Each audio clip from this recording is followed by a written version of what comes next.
Indira Gandhi National Open University presents a program for students of MAJMC, MAJDM and PGJMC titled Indian Films Industry Part 2, course code NJM020. The presenter of the program is Dr. Shikha Rai, Associate Professor, School of Journalism and New Media Studies, IGNOU. Let's listen to the program.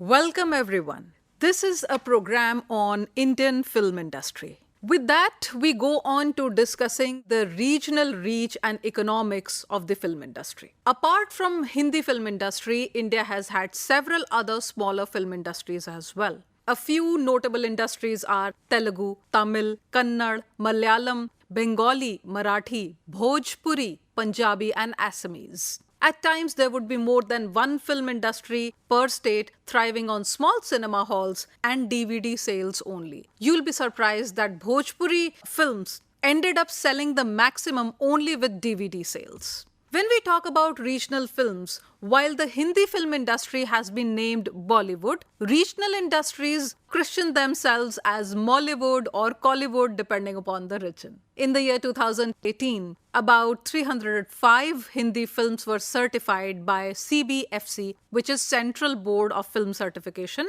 while more than 1,400 films of all regional languages combined were certified. Let us discussing the trend in regional cinema. Many films are being made in one regional language, but they are dubbed and released in many languages in order to reach out to the audiences from various regions. Say for example, Bahubali, The Beginning, which came in 2015, was shot in Tamil and Telugu and was later dubbed in Malayalam as well as Hindi. Bahubali The Conclusion, which came in 2017, was shot again in Tamil and Telugu but were later dubbed in Hindi, Malayalam, Japanese, Russian and even Chinese. Experience the extent of cinema reaching to people from different languages, different cultures, even across countries. Then let us now talk about parallel cinema. The school of cinema that is not intended at producing a film for entertaining the masses, but rather to tell a story following the aesthetics of filmmaking or dealing with social issues is what we call parallel cinema. These films are called parallel as they provide an alternative from the mainstream, imbibing the features of films from neo-realistic movement of cinema which took place in Italy. These films are non-glamorous, they are also non-melodramatic, and they do not thrive on star power. They are renowned for their serious content and socio-political commentary. Many filmmakers belonging to this stream of films have won several international laurels. Few renowned names are Satyajit Ray, Shyam Benegal, Mridal Sen, Adur Gopalakrishnan, Girish Karnad, and many more. Filmmakers like Hrishikesh Mukherjee, Madhur Bhandarkar, Amir Khan, etc. have also found a middle path between parallel and entertainment or commercial cinema. So while they are on en route to making money, they also provide a social commentary on the way things are in the society. Now let us talk about documentaries.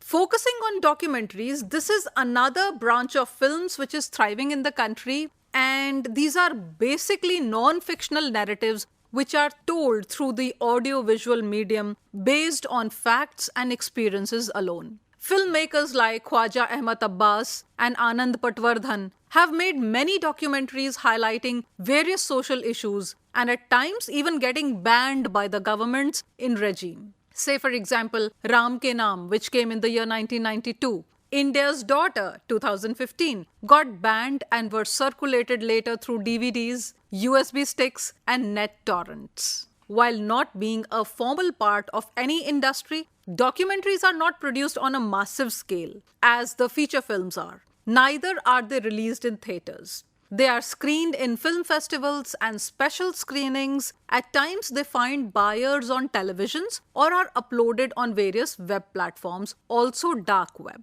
But recently, the PVR chain of theatres had forayed into screening documentaries and biographies and other forms of films during few special shows every week. This will help these films in reaching their audiences effectively. And there were organizations like PSBT, Public Service Broadcasting Trust, and NFDC, National Film Development Corporation, which were funding young rising documentary makers in producing their films. When we look at the corporatization of today's industry, we know that for the longest time, film industry was an unorganized sector with most of the people working as freelancers over their entire lifespans. The contracts were verbal, the exchange of currency was untapped, and thus a lot of black money and influence played a role in negotiations and transactions. A lot of alleged connections with the underworld were also cropping up due to this reason. Many actors and actresses have been linked with the mafia,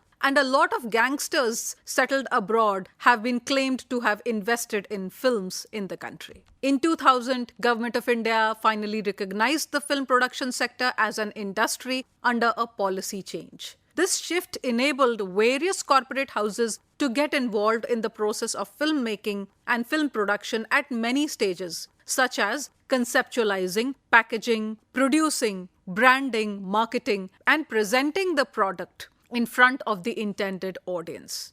Each of these stages is further divided into substages and delegated accordingly. The studios now are transformed into production houses as the films were not being merely produced but were also going through all the steps of production and dissemination. With the introduction of big corporates in the market, many associations were formed to deal with issues of rights of artists and technicians. The industry became structured and transparent as compared to the monopoly of the producers that existed earlier. Now let us look at the reasons for such corporatization of the film industry. The first and foremost was the opening of Indian economy. International production houses entered the Indian market. There was foreign direct investment that was permitted, and the result was that the bar of production standards and content rose. Films became more global in their outlook and swankier in their production. Many films were now being produced all over the world,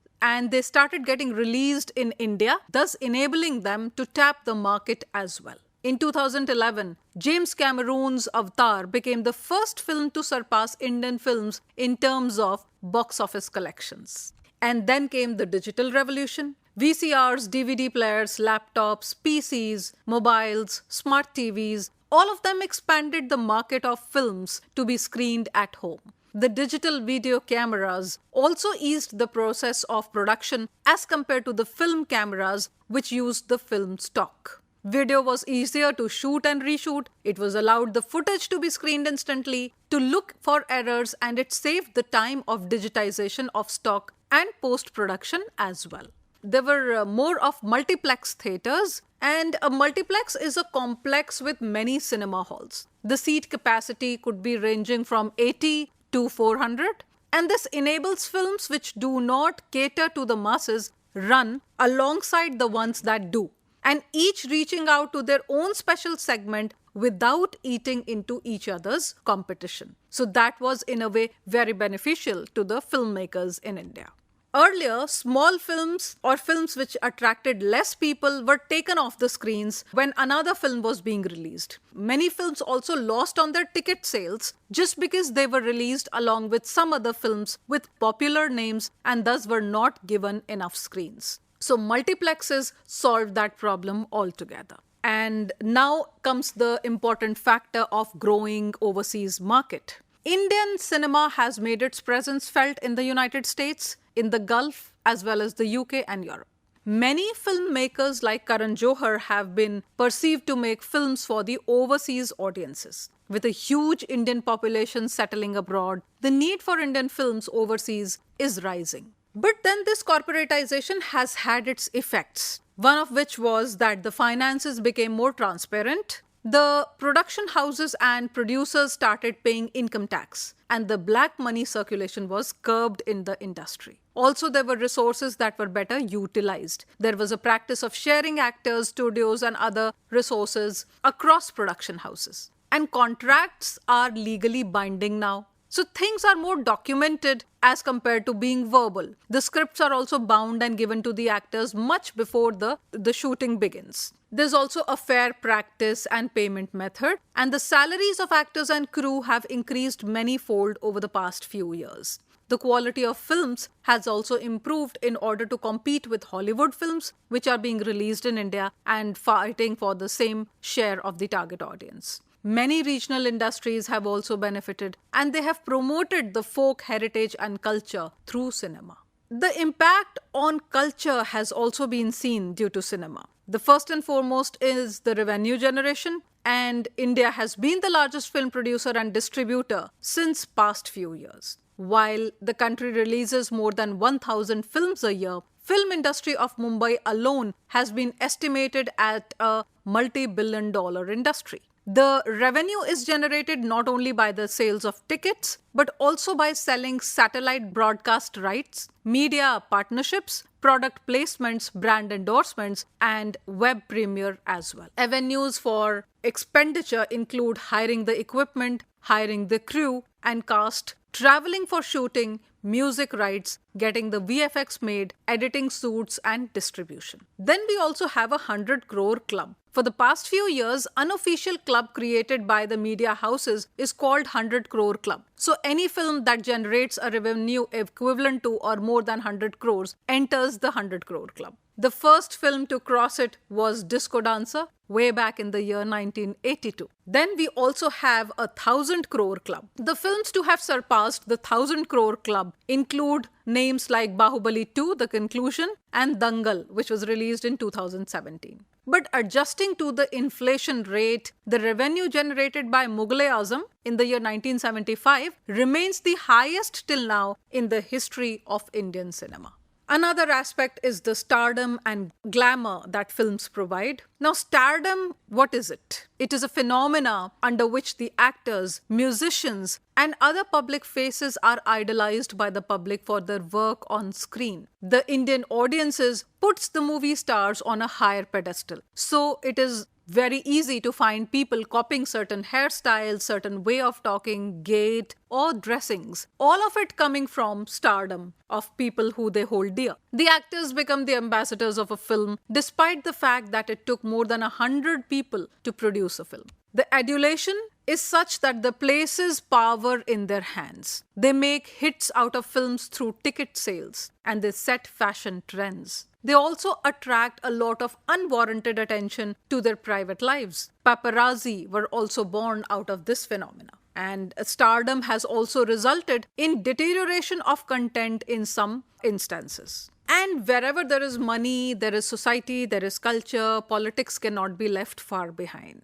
Politics is the second career for stars who have gained popularity over the years. Alternatively, a number of stars use films for propaganda.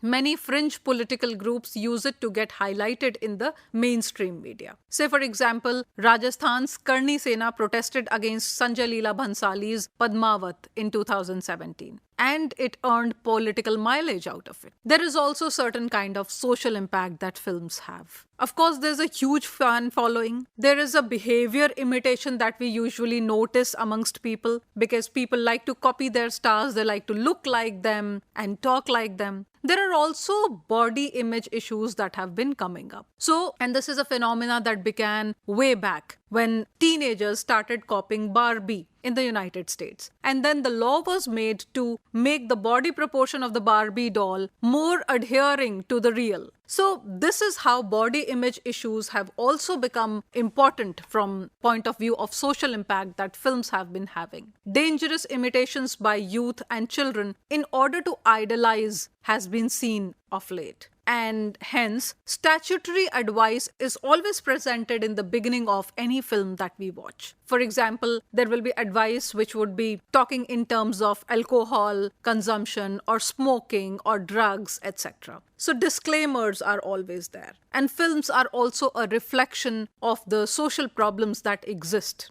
So cinema that way has always been tied to the social impact that it has had over the years on the society. The next that we're going to talk about is the art and production of films. We all know that it is the digital era and it entered the films in late 1990s. The film stock was replaced by tapes which were loaded in cameras, unloaded, and then went straight into editing labs. They could be rescued by being overwritten, at least for the stock footage. And the cost of initial resources also required to produce a film and this was reduced. The cameras were cheaper, more operable in lesser light. There was no shortage of stock. The footage could be reviewed soon after it was shot, and no time was wasted in processing. Also, adding special effects became very easy with the help of production. This was one of the many reasons for revival of religious and mythological epics being made for screen, as many visual tricks were invented along with this innovation. During this era of the films, the reels used to reach the cinema halls in tin boxes to be loaded in the projectors and screened. With digital technology, the film does not even need to reach the hall physically. The show can be relayed over, reducing the chances of being copied and of being pirated.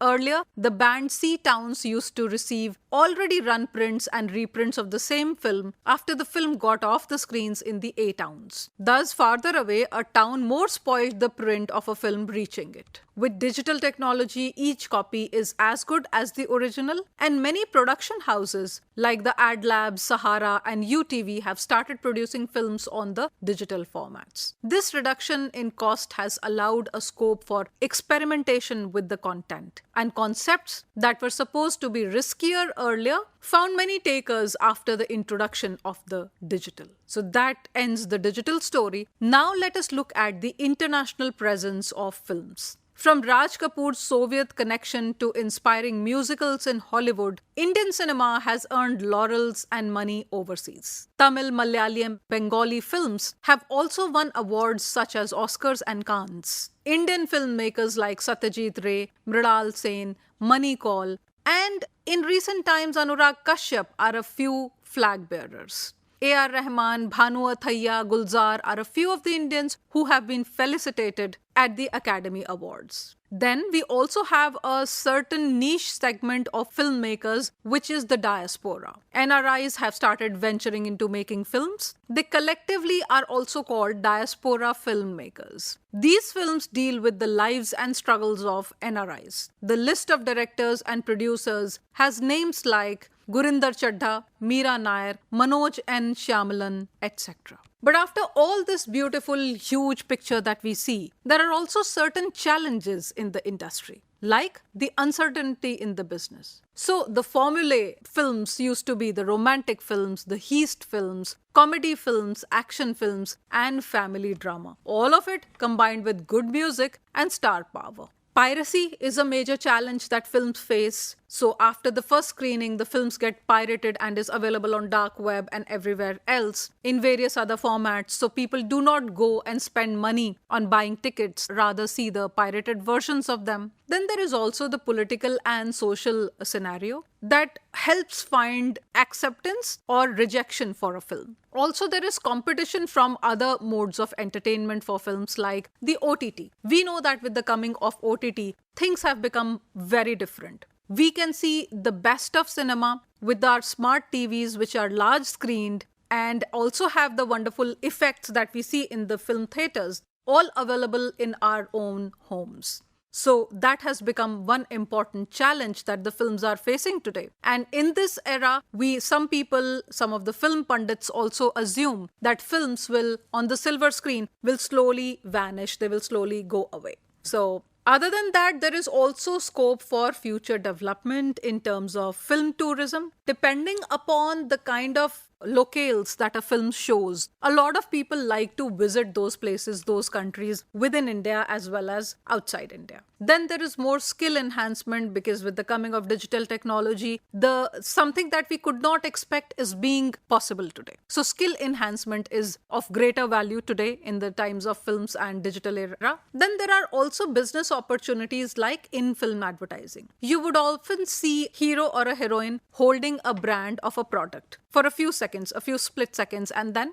it goes away. This is called in-film advertising when a brand is being shown in a film and indirectly it is being endorsed by the protagonists. There is this factor of upgrading with new technology and 3D films coming into picture. Virtual reality is something that we're talking about. In fact, not just 3D films, we have already ventured into 7D films. And there are also greater number of interactive narratives. When I say interactive narratives, what I mean is, order to make it more interactive, they want to build a narrative which will go on with the audiences back home. And people will keep talking about it. People would like to discuss about it. Also, when you look at the OTT platforms which run parallel to the silver screen, you would see that at times the ending of a film or of a series, there would be two endings. And one could choose which ending one would like. So if you, say for example, press the red door, you would come across a different kind of ending as compared to a yellow door, which would find a different kind of ending. So this is what we mean by making the narrative more interactive. This is also happening in films, just the way it is happening in OTT. This is also a field with high demand for skilled manpower these days. With the coming of more technology in editing, in post-production,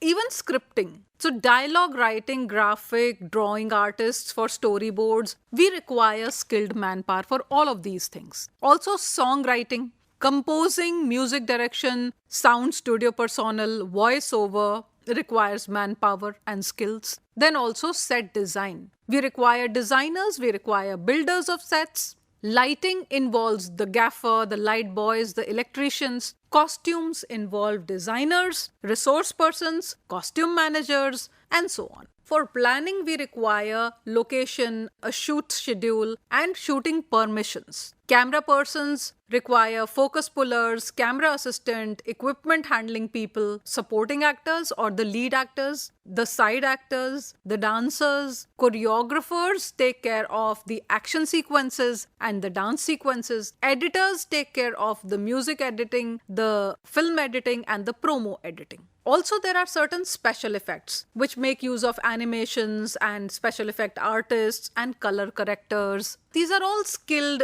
aspects of filmmaking. Then we also require people who can market the film. So promoters, media planners, coordinators, and distributors are all required one after the other. Telling you of what all job scopes exist in this huge industry, which has from being one language mode become regional language mode to becoming international, getting into diaspora, and the digital films coming into India. There is so much job scope for skilled people. I hope you stood benefited with this insight on Indian film industry, and this will definitely follow up with more of such lectures. Thank you very much.